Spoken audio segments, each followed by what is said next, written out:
our keynote speaker here to us today from the federal government is Gina McCarthy, who's the Assistant Administrator for the Office of Air and Radiation at US EPA. In case you don't know what the Office of Air and Radiation does, I'm going to tell you very briefly. It would take probably an hour to really tell you exactly all of the things they do. But they develop national programs, policies, and regulations for controlling air pollution and radiation exposure.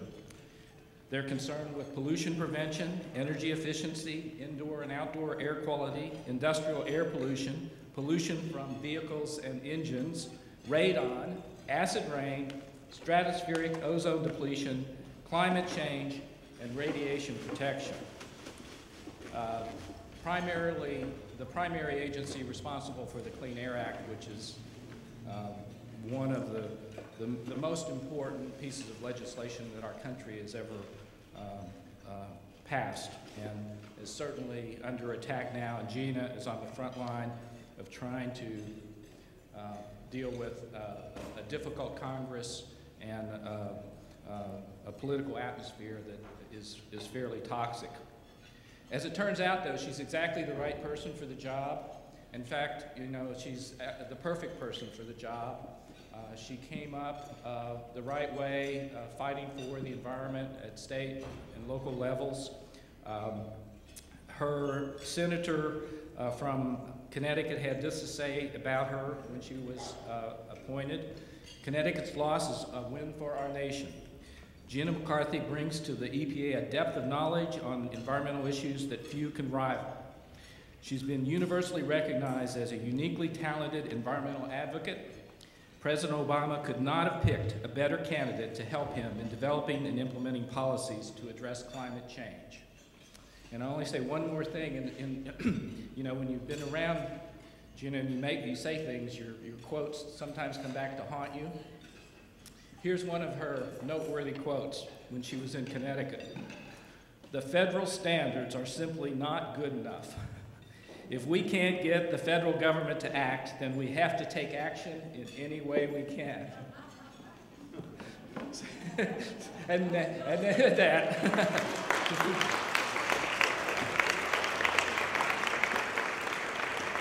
Thank you, Gordon, and I totally stand by that remark. They aren't good enough, which is why I'm in a whole heap and lot of trouble in D.C. Okay, the first thing I want to tell you is I always begin by saying the more I get to know Washington, D.C., the more I'm very happy to be in Kentucky. It is a fun and interesting place, so I'm really glad to be here. And first of all, let me recognize my colleagues who are coming up. Hopefully I'll give you some juicy tidbits. And I really came here today to talk a little bit higher up in the discussion because I think that's where the conversation belongs. I think we are getting into the weeds of facts and fiction, and I really would like to pull the conversation up and talk a little bit more interestingly about big picture issues, because I really wanted to talk to you about what I honestly believe, and Gordon mentioned this, is really the most significant piece of legislation anywhere that protects public health, and that is the Clean Air Act. I do not think you will find a more successful statute anywhere, and I think that we have plenty of evidence to support that.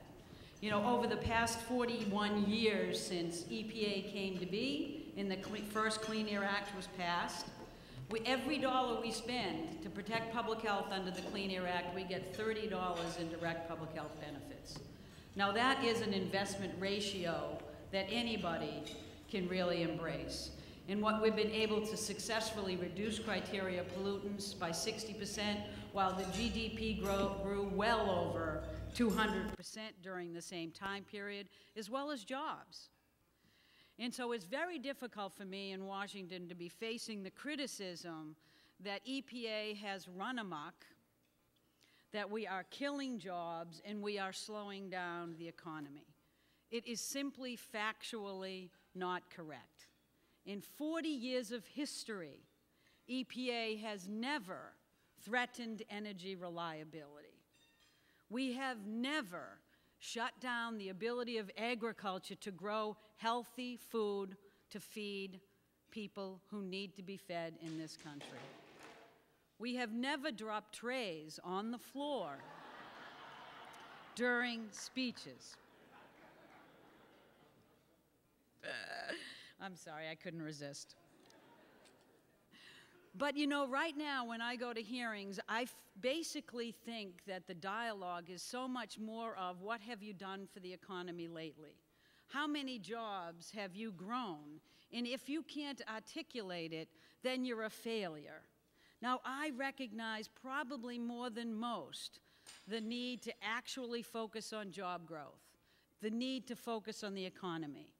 But I will tell you, the job of EPA is public health protection. We must do it in a way that doesn't slow the economy, that allows it to grow, but we need to do it in a way where our number isn't about how many jobs we created. Our goal is how many lives did we save. That's a darn good goal, right? It's about the Clean Air Act being able to prevent thousands, hundreds of thousands of asthma attacks, protecting hundreds of thousands of lives every year, and it's about millions of kids who can go to school every day, all those days when they can go to school and their parents can go to work. It's about not having workers lose work days so that because they're home with either sick children or because they themselves can't deal with the pollution that's in the air. It's about preventing hospital visits. That's a much more interesting conversation than how do we deal with the costs associated with those hospital visits. At least in my world, it's a more interesting conversation. So I came here not to get into great detail about this. I came in here to ask for your help.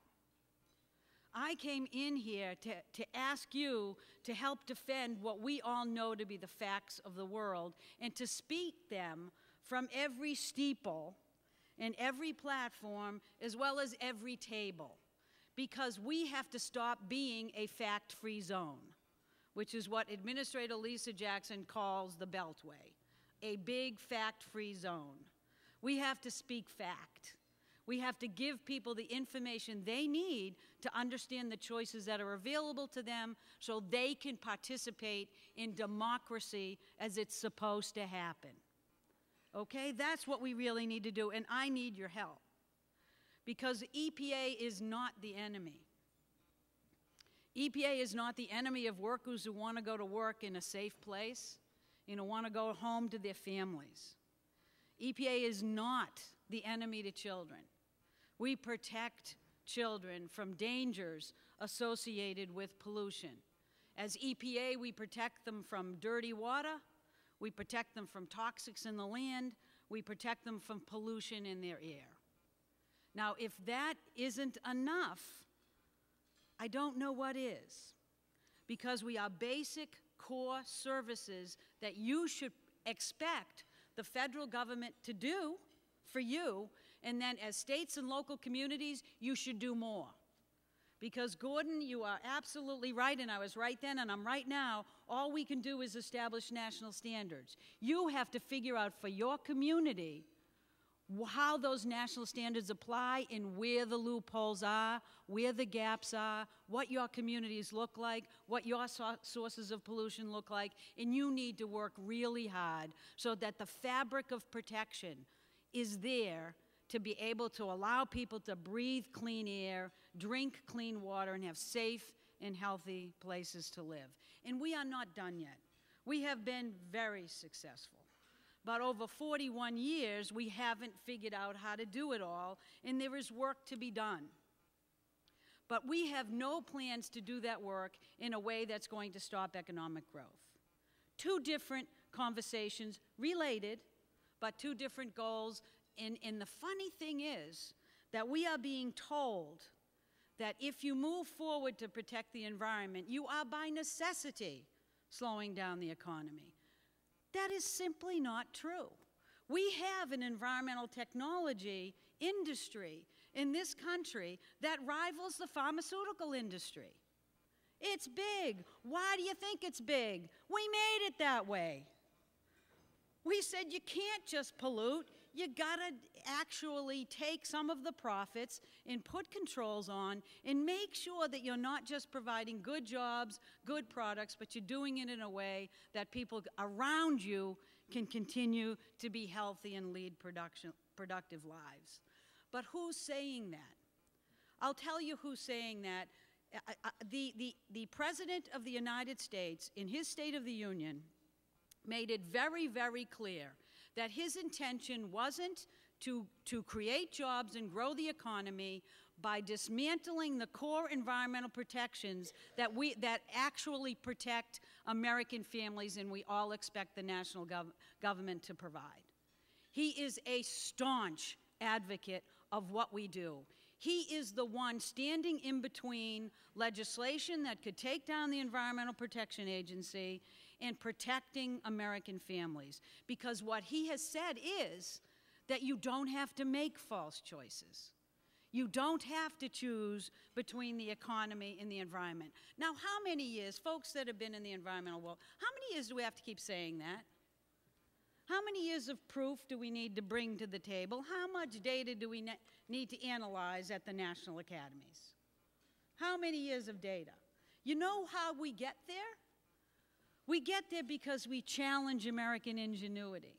We get there because when you challenge industry to be better than they are, they actually respond in a very successful way. They build new types of equipment that they can sell. They make process changes. And when you're thinking about climate issues, man, they can get as efficient as anything if you challenge them to. And the issue is we need to do that. We keep having to rely on American ingenuity to get us where we need to go. Because as the President has made it very clear, it's not just about cleaning up electric generating units, which EPA is moving forward with, but it's making sure that we have a clean energy future. If we haven't figured out how to stay ahead of the game internationally, then it really won't matter what you're doing on your jobs programs. We will fall behind the rest of the world, and we simply can't afford to do that. Now, I would first and foremost tell you that people everywhere have a right to breathe clean air. I don't know if you agree with me, but I'm hoping that you do.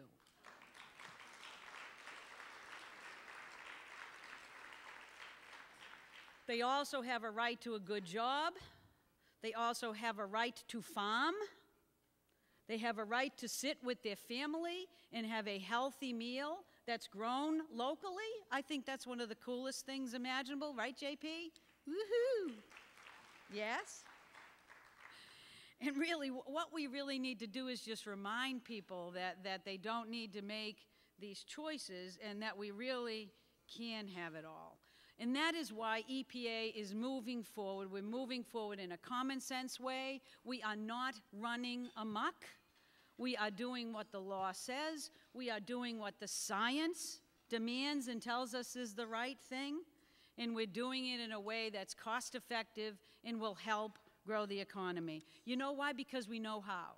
We've had 41 years of history. We haven't messed up that bad yet, right? I'm going to China next week. I'll come back and let you know what it's like if you decide that you don't need to have good environmental protection and that the only thing you think about is putting people back to work. I'll let you know whether that's a successful strategy, because I'm going to be there for a week talking to them about catching up on air pollution strategies that this country has been enormously successful in putting into place for decades, that they are just beginning to think about now. And I'm going to do that through the fog of Beijing. We're not going to be Beijing. We are going to demand that Beijing be like us, right? Not that they're doing anything wrong, not that I worry about them, but I'll tell you, we are spending a lot of time and money developing ingenious ways to lower pollution in a way that's cost effective. I do not want pollution from other countries that we need to be challenging ourselves to address. I want to start that discussion now. We want to build on that collaborative effort internationally. And we need to finish the job here and keep moving forward. There are two rules that I just want to make sure that I keep on your radar screen.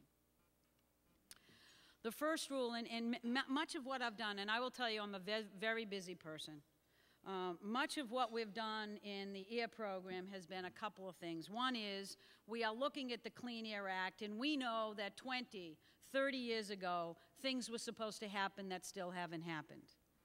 We call that making up for lost time, and we're going to take care of some of those things because they're really big and very important for your health and the health of your children. Now, secondly, we are spending a great deal of time on do-overs. Now, I don't know if any of you golf, but if you do, I take mulligans all the time. The prior administration took mulligans. They hit a law out, and they hit it sideways, and it went to court, and it was found to be illegal. Now, I'm not suggesting it was designed to be illegal, but if they weren't, they were pretty lousy golfers because they made mistakes. They made fundamental mistakes in the rules that they produced, which bought a lot of time for pollution to be emitted that shouldn't still be being emitted. I'll point out two particular rules, and they both relate to the power sector, because I've mentioned to you before that we have a job to do and we're moving it forward. First of all, the Clean Air Act 20 years ago told EPA that you have to deal with some persnickety little issues like mercury. Anybody like mercury? Please don't put your hand up. Mercury is a neurotoxin. Despite what people in Congress may tell you, we pretty much know that it's not good for you. Would the academies agree? Thank you. We pretty much know that. But when we go to the Hill, we get said, well, mercury, really? Is that really a problem? Well, if you care about unborn children, it is. If you care about young children, oh, it is. Because it creates substantial health challenges for our children, not the least of which is lost IQs. We can't afford it. They can't afford it. We can get rid of it. The technology's there. The technology's been in place to reduce mercury for decades. But what never happened is that the largest source of mercury, the largest stationary source of sulfur dioxide, the largest stationary source of particulate matter, the largest stationary source of NOx emissions are called electric generating units, and we do not have national standards for toxic pollution for electric generating units. That's a disgrace. That was supposed to be done. We're getting it done. It's called the Mercury and Air Toxic Standard. It is going to be finalized in December, and it is going to create a level playing field so that clean energy gets to compete effectively in a market against energy that has so far been dirty but needs to clean up.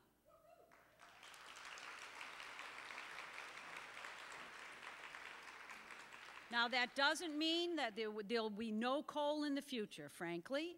There is a way in which you can clearly achieve these standards and still burn coal. You can do it. There are strategies involved, but what it will say is that if you have an old, small coal facility that's only competitive because you've never put on modern controls, and you're competing against all of those who have, and you're winning, that it's time for that to stop. It's time for there to be a level playing field and for you to own the costs associated with pollution, not American families. That's what it says. That's what it's going to do. The second rule is the the cross-state air pollution rule. And this is actually one of my favorite rules, not only because it's incredibly complicated, which it is, but it's another one of those. This isn't a rule that we failed to do. This is a do-over rule. This is a rule that was implemented by the Bush administration in 2006, and it's specifically designed so that upwind states can't contribute pollution in downwind states that make it impossible for them to achieve air quality standards, even if they turn off all the lights in the entire state. Connecticut is one of them. Connecticut, even if it shut down tomorrow, it cannot achieve air quality standards for its citizens. And it would get really cold right now as well. Actually, they don't have much electricity in Connecticut right now. I should think about a different analogy. Which brings me to climate change. Oh, no, I shouldn't do that. You know, the cross-state air pollution rule basically is a very complicated rule that went so far as to look at 3,600 units that produce electricity. Those are big generators and boilers that produce electricity that are fired by fossil fuel, coal or oil, and we have 3,600 of them. And what it did was it established standards for reductions of NOx and SO2 pollution so that you would eliminate the contribution of those upwind states to those downwind receptors. And the health benefits of this rule will be felt in 2020 by more than 240 million people living in this country. They will be breathing cleaner air in 2012 as a result of this rule that we finalized. It is an enormous achievement. It's an enormous achievement because you can go on our website, you can click on Kentucky, and you can see just where your pollution goes and how many people whose health problems you contribute to. So shut your lights off once in a while. Stop driving your car so much. Be thoughtful of those people downwind, but it also will show you how cool it is that you can get the kind of reductions in your state that are being required to take care of the people downwind. You will get enormous health benefits every year because of this rule, in excess of 240 million just for Kentucky alone, in reduced impacts associated with public health. It is enormous. And it is a done deal. Is it being reconsidered by the Congress right now to potentially throw it out? Yes, it is. Will we win? If you do your job and I do mine, piece of cake. Piece of cake. But you need to do your job. Now, what's your job? You need to live healthy, live clean, be fair to everybody. Clean up after yourself, work well with others. I'm thinking about the back of my report card in grammar school now. Actually, what you really need to do is to just talk to people. Just give facts. You know, I will tell you that there are people that I work with who are very, very discouraged about what's going on in Washington. They get really angry because we spend so much time on the Hill at hearings talking about things like, are we beginning to create regulations on farm dust, which is a rumor that got started, and we keep saying no. But no matter what, they want to pass a rule about telling us to do something that we never intended to do, and we don't and won't. But that's okay. But the frustrating thing is they're not taking up things that are really important to the American people, as opposed to really looking at things that are working well, have worked well for 41 years, and are not their enemy. That we're not the enemy of the American people. We protect the American people. But what I will tell you is that as discouraged as they get and as difficult as it is for me to go to hearings every day, I am incredibly heartened and proud to be able to have the ability to do that. I am enormously proud to work for the President of the United States. I am enormously proud of the support that he has given to me and to the American people to stand up and say, you can pass those bills, but I'm not signing them. And he has said it time and time again. I would venture more than any other president has ever stood up. He's told them he's vetoing the cross-state air pollution rule if that goes to him as a Congressional Review Act issue. He has told them he is going to veto any challenge to the mercury and air toxic standard. He is standing up to be counted. And he's doing that because he knows how important it is, and he knows that EPA is not the job killer. EPA is not the problem with the economy. But I've been around here long enough to know, in my 57 years and 30-something of which has been in this business, that there are ebbs and flows in life, right? There are ebbs and flows.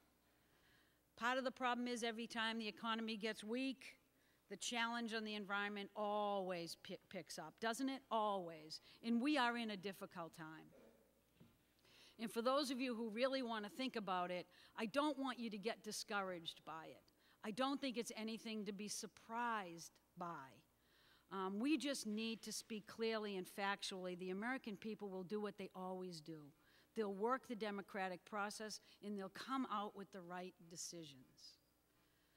I can't tell you how frustrating it is to go up time and time again to these hearings, but I will tell you that if you thought that we should be a government where I got to stand up and make a decision and thought that I rule the world, it's not the world we live in, and thank God we don't. The democracy is really hard. I have to prove that the science is right. I have to prove that I've thought about the costs and the job implications of my rule so that you know that I am not buying those public health protections at the risk of your job and your economy. I don't have to, I shouldn't want to, and I'm not going to, and I need to prove it. And I should be able to stand up at any hearing and defend that to the best of my ability, to the credibility of the United States government. I should be thankful that I have a process that demands nothing less, because that's why EPA works, because we're part of a government where democracy matters, but we're part of a government where people's participation is what's going to make it work. That is why EPA is at events like this. That is why we are working so hard on issues like community involvement, public participation, more transparent processes, environmental justice, to give every human being an equal voice. It cannot be the lobbyists who dictate what is fact and what is fiction. It needs to be you, your neighbors, your family, your communities, your state. They're the ones we need to hear from, and each of those begins with your voice.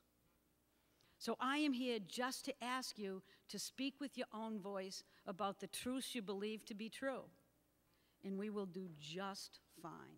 Thank you very much.